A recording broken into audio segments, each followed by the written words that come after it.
Hello. Hi Paul, how are you doing today? I'm not doing very well. Not feeling very good. So tell me what's been going on. What brings you in today? Well, about 5 weeks ago, I went on a hiking trip in Connecticut. Okay. And afterwards, I started feeling kind of flu-like. And about 2 weeks ago, my primary care physician kind of thought that I was just having something viral and I was going to get over it. Okay. But I haven't gotten over it, and actually I've been feeling worse. My neck feels really stiff, and I'm having a hard time getting out of bed in the morning. Okay. So let me ask you a couple of questions about what you just said. So your neck is very stiff and you're extremely fatigued. I noticed you're wearing sunglasses. Are you also having a lot of light sensitivity? Yeah, oh yeah. Mm-hmm. Have you been having a lot of headaches? I've been having a consistent headache for a long time now. Okay. And nothing's getting rid of that, like Tylenol? Or... Mm-mm. Okay. So we're going to do some testing to see if you potentially have Lyme disease, and so you're going to need to go down to the lab and get some blood work done. This is because you went on a hike, and with having a stiff neck and the flu-like symptoms and photophobia, which is your eyes being sensitive to light, those are all indicators of Lyme, and so you'll need to go and head on down to the lab. Okay. The testing for Lyme disease is two-tiered for the most accurate results. IFA, which stands for immunofluorescence assay, is a serologic test, which is a test that looks for the formation of antigen-antibody complex, and it's done in two steps. The first being the binding of anti-Borrelia-specific antibodies in human serum to fixed Borrelia bacteria on a slide. The second tier is the binding of fluorescent-labeled tick antibodies to the human antibodies on that same slide. Then you assess to see if you get a positive or negative result. We got a positive result. The next tier of testing you have to think in conjunction with time of infection and onset of symptoms. In this case, the time of testing exceeds 30 days, so only an immunoglobulin G Western blot can be counted as reliable. When analyzing the result, there have to be at least 5 bands present to indicate a positive result. The bands that we saw were 28, 30, 45, 58, and 66 kilodaltons. While this indicates a positive result in both tiers of testing, it has to be reflexive for a higher level of confidence, meaning it has to be repeated. So you're back to have your second round of testing done to confirm our positive result last week. Have you noticed any changes in that time? Actually, yeah, this rash popped up.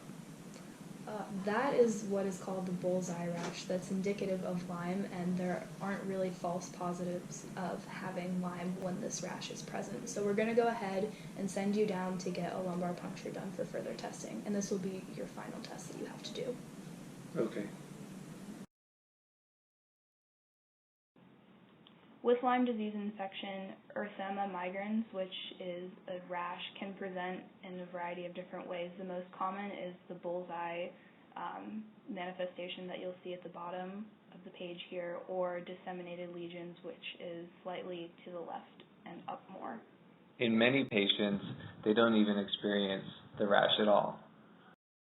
Because the rash was present, there is no longer a need for the reflexive test because the rash doesn't indicate a false positive scenario and does indicate a more urgent need for cerebral spinal fluid testing. The final step of testing done was a lumbar puncture. A lumbar puncture was done and the cerebral spinal fluid tested positive for the Borrelia. Also present were intrathecal antibodies and a lymphocytic pleocytosis, which means elevated white blood cell levels at approximately 100 cells per microliter.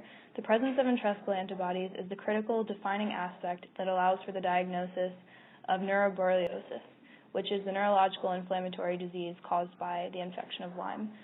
Additionally, there were elevated protein levels and low glucose levels in the cerebral spinal fluid. All these factors in conjunction lead to an affirmative diagnosis. This next slide is showing the makeup of the blood-brain barrier from the outside. The ependymal cells that you see in purple over to the right make up the immune function of the blood-brain barrier and their type of glial cell.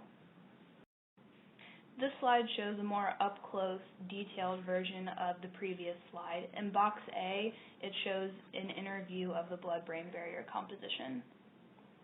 The brain, more than any other organ, must be protected. The blood-brain barrier is crucial for protection and homeostasis. Substances that traverse the walls of brain capillaries must move through the endothelial cell membranes. The restriction of large molecules to the vascular system is the result of tight junctions between neighboring capillary endothelial cells in the brain. Such junctions are not found in capillaries anywhere else in the body, where the spaces between adjacent endothelial cells allow much more ionic and molecular traffic. The first thing that Borrelia do is evade the immune system. The mechanism by which they do this is after they enter through tick-borne emission, they are recognized by the innate immune system through Toll-like receptor 2 proteins and the gene CD14, which is a major component of the innate immune system in humans. They are then attacked by complement and antibodies that these cells produce. To prevent being detected, Borrelia produce less surface proteins through downregulation. The surface proteins in this case are the OSPs. And by doing this, they are able to hide in the extracellular matrix and produce complement neutralizing proteins or form their own immune complexes and produce antigens to prevent being detected and removed from the bloodstream by natural killer cells. After this evasion, they are able to travel freely in the blood by some mechanism. In short, they either hide from or form their own immune system as a defense. The actual mechanism by which Borrelia evade the immune cells and pass through the blood-brain barrier is still unknown. The major thought is to be through the bloodstream through some transport vesicle, most likely activated platelets, but this is still the big unknown. Once the Borrelia arrive to cerebral vessels on activated platelets, they likely bind to these endothelial cells through adhesive proteins found in the tick's gut. In this particular instance, the most suspected adhesive protein is the OSPA. After binding to the endothelial cells on the outside of the blood-brain barrier, the spirochetes are able to drill through it between endothelial cells and enter the central nervous system, causing central nervous system infection. After spirochetes are able to infect the central nervous system, there is an inflammatory response, which is shown in this picture. Once the Borrelia infects this central nervous system, there is a B-cell inflammatory response that is induced in the blood. When the Borrelia are inside the cerebrospinal fluid, they are recognized by the monocytic cells, in this case are the Toll-like receptor 2 proteins, which produce the B-cell attracting chemokine, which is labeled 2 in the diagram. As shown in 3, the B cells immigrate into the cerebrospinal fluid and mature into plasma cells. These plasma cells can produce Borrelia-specific antibodies, shown in number 5, that can actually destroy the invaded spirochetes by attaching to the OSPA proteins adhered to the spirochetes. But this is not always effective in alleviating the infection, which is when the intravenous antibiotics are needed to get rid of the infection.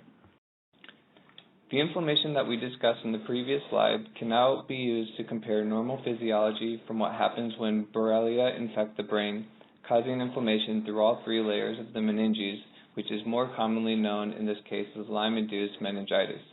The inflammation causes swelling and pressure from the pia mater through the dura mater, closing the arachnoid space and restricts the flow of cerebrospinal fluid. Flexion of the spine leads to stretching of the meninges, so in meningitis, inflamed meninges results in limited range of motion through the cervical spine, hence why the major symptom of meningitis is stiff neck and pain. Lyme-induced meningitis mimics viral meningitis, which is less threatening than other types of bacterial meningitis. So after looking at the results of your lumbar puncture, the bacteria that causes Lyme disease was present, and so we can definitively say that you do have Lyme disease. So what do we do, Doc? So luckily there are treatment options. With Lyme disease, the most typical is a round of doxycycline that is an oral dose for 2 times a day for 14 days. But in the case of Lyme disease invading your central nervous system, like how you have causing meningitis, you have to have an intravenous treatment, and so the drug that's used in that case is called ceftriaxone. And so what will happen is you will have a needle inserted into your arm with a line where the drug pumps directly into your arm, and it angles at about 25 degrees. You will come in for treatment where it's 2 grams twice a day for 14 days, and then you should be cleared of the disease. Well, I hope you're right, Doc. Let's give it a try.